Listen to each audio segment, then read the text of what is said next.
Yo creo que Guatemala ha sido diseñada para la impunidad. Es decir, todo se pensó para que la justicia no funcionara. Regresamos a Sin Filtro. Bueno, seguimos. Usted ya escuchó las declaraciones del comisionado. Le invitamos a que comparta con la etiqueta SF País Impune todos aquellos comentarios que ha generado estas declaraciones. Y bueno, también queremos conocer su opinión y por eso hemos lanzado un sondeo en redes sociales, específicamente en la cuenta de Twitter de Guatevisión, para saber la opinión de estas palabras del comisionado.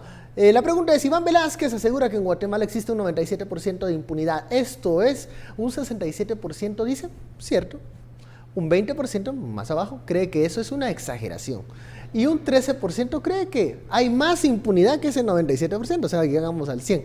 Si nos quedamos con el primer dato, donde dice 67%, dice que es cierto. O sea, yo veo en este dato preliminar cierta resignación del guatemalteco, de la guatemalteca, de que hay mucha impunidad, hay mucha corrupción, pero esto ya es una verdad innegable. Pero caemos, según lo que yo veo muchas veces, es en normalizar esto. Siempre ha sido así. No, sí. Siempre ha sido el tema de la mordida, el tema del obra con sobra. Pero hay que decir una cosa, que es el problema aún más amplio al que yo creo que se refiere don Iván. Y es que no solo son las élites las que han sabido convivir con este sistema impune y corrupto, sino que somos todos, al final. O sea, todos estamos y hemos aprendido a vivir en este país. Significa aprender a vivir en gran medida en este ambiente, ser laxo con el tema de los impuestos y las facturas, saltarnos las reglas del tráfico si nos conviene, convivir con un Estado que, además de corrupto, es débil. Dar una ayudadita para no hacer la cola completamente. Ese tipo de cosas. Digamos, está muy normalizado, y luego cuando te das cuenta y profundizas de todos los intereses que se afectan en esta lucha contra la corrupción, es mucho más amplio que 158 personas. Es una gran cantidad de redes que en gran medida tienen que ver con lo que decía Estuardo de Hofstede, el hecho de que seamos un país con una cultura muy colectivista, una cultura que de alguna manera jala a los miembros del grupo y lo hace partícipe a todos los miembros de esa misma impunidad, y corrupción e impunidades a pequeño nivel. O sea, no estamos hablando de grandes robos. Y esas son las que, y lo hemos hablado en este programa muchas veces, se toleran un poquito mejor. Bueno, pero eso es un pecado venial, y no digo que esté siendo que sea el mismo pecado, porque obviamente no es lo mismo robar 35 quetzales como 200 quetzales como robó un pobre hombre de una cesta de la ofrenda de la iglesia, que robar 500 millones. Pero en última instancia, por lo menos en términos de nuestro trato con la ley y nuestro trato con las autoridades, tendemos a ser francamente laxos y no tendemos a respetar como se respeta en otros países. Pero el ejemplo que estás poniendo es una maravilla de ejemplo. ¿Cuántos años le dieron al que se robó los 200? 12 años. 12 años de cárcel. 12 años. De forma muy efectiva. Y el presidente del Banco de Guate, Abarquín, que tiene toda la familia ahí, ¿qué pasó? Proceso abreviado. Proceso abreviado. ¿Y cuánto pagó? No me recuerdo, pero son 3 años los que tiene que pagar. Después me dicen, no, es que don Iván no sé qué. No, pero si mira ese ejemplo. Mira ese ejemplo. Y de esa, la cuantía no era, pero ni para juicio. De esa corrupción de a diario, de a pie, digamos, hay un efecto institucional que mencionaba el comisionado Velázquez, y eso se refleja, por ejemplo, en la asignación presupuestaria para el sector justicia, o se refleja, por ejemplo, decía él, en la presencia física del Ministerio Público en solo algunos centros urbanos. O sea, que en Guatemala no hay un temor al castigo, no hay un temor a que el sistema de justicia te procese y recibas una condena. Más, sobre todo si eres poderoso. Claro que sí. Mucho más si eres y si tienes los conectes. Porque si eres ese pobre hombre que entra en la iglesia y roba va a ser muy 250 quetzales, para mí es vergonzoso que la fiscalía, y eso es la fiscalía, haya presentado un caso contra esa persona de esas dimensiones. Es horroroso pensar que por menos de 300 quetzales tienes a una persona 12 años en la cárcel. ¿Y el que se robó los 15 quetzales de pan?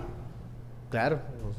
Mira, También y aquí recibió no un se los, castigo y yo sé parecido. que los ¿verdad, televidentes? Que ustedes nos pueden enviar rosario de casos así, donde la justicia es severa, Pero- le cae todo el pero peso de la quien ley. se metió- Otra vez, presidente de Banco Guatemala, Chico Dólar. Pero quien se punta de metió lanza, a un ¿qué pasó? partido político, ¿tiene ese temor de ser en algún momento Bueno, capturado? ahora ¿En sí. este momento? Ahora sí.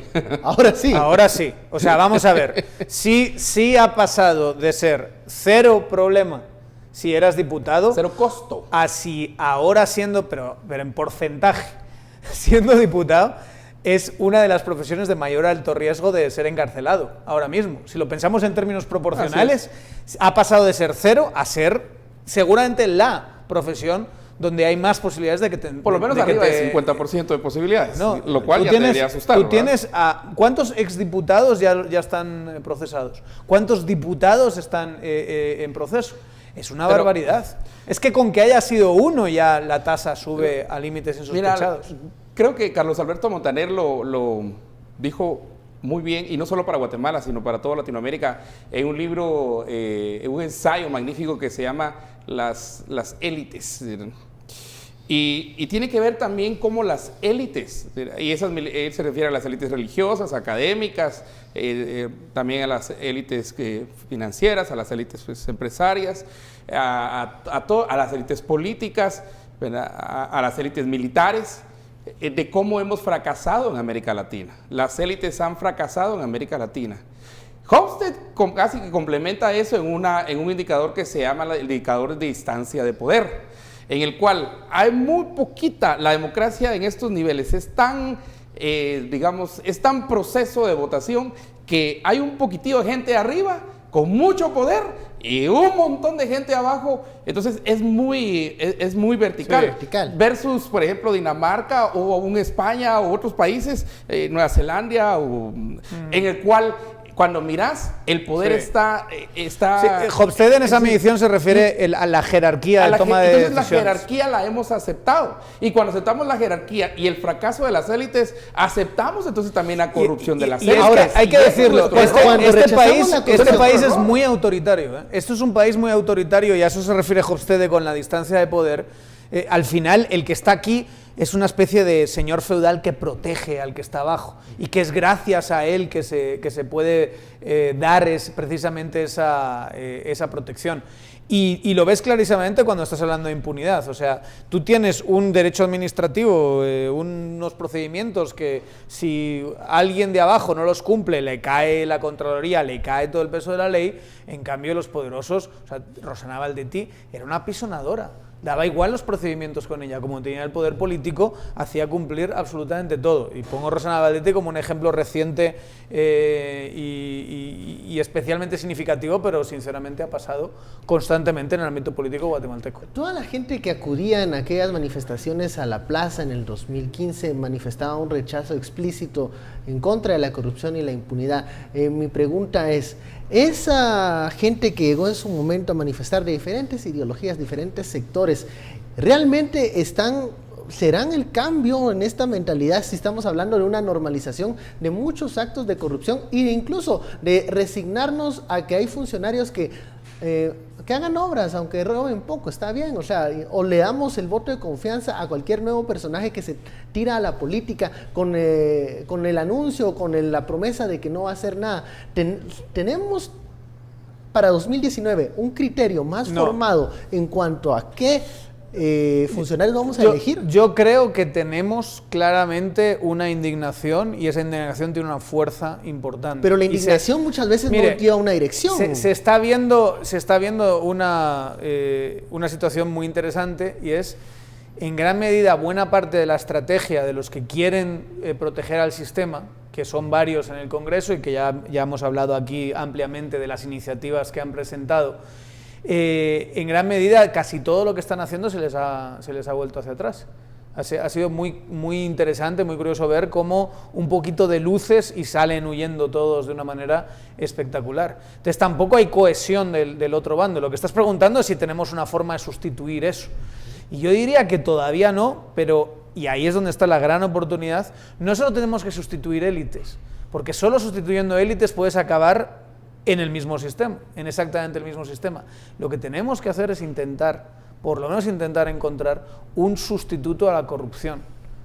O sea, al final del día, esto no suena muy políticamente correcto, pero la corrupción en este sistema cumplía una función. Cohesionaba a la gente. Estabilizaba. Estoy diciendo estabilidad mala, no estoy diciendo estabilidad buena. O sea, el incentivo perverso. A 6 o 7 diciéndome que yo estoy defendiendo la impunidad. No, o sea, la estabilidad en el pacto mafioso era algo que con eso. No, y era algo que hacía funcionar el sistema. ¿Por qué salía la obra? Salía la obra porque, como dice Estuardo, el aceite.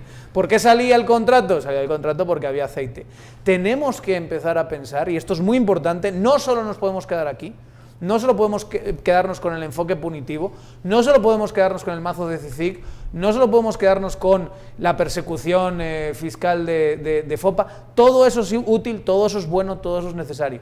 Tenemos que empezar a pensar cómo hacer de una economía y de un sistema político que se manejaba y se ha manejado siempre en lo informal, pasar a un sistema y una economía que se maneja en lo formal y en lo transparente. Y hay muy poca gente que está pensando en esos términos, o muy pocas soluciones que se nos están planteando en esos términos. Bueno, vamos a una pausa, nos vamos a quedar con esa reflexión de Daniel, porque la verdad está difícil encontrar un incentivo, un nuevo aceite que no sea el de la corrupción para que los sistemas funcionen, para que la una vez no cambies también varias leyes. Claro, bueno, es que ahí, de eso vamos a discutir. Tenés que empezar por ahí. Porque pensamos muchas veces que cambiando leyes se van a cambiar actitudes y costumbres. Cambiar la ley es un primer paso, un buen primer paso. Pero también, ¿cómo vas a cambiar? Porque viste la ley electoral y de partidos políticos, la cambiamos y salió peor la cosa. Necesario, pero y no ahí yo creo que hubo poco seguimiento de esa ciudadanía indignada. Ahora bien, para ser justos con esa ley no se ha aplicado todavía. Para ser justos con esa ley, yo no soy un fan de esa ley, pero no se ha aplicado todavía. Con las objeciones que se tienen en esa ley, yo lo que vi es que no había un seguimiento ciudadano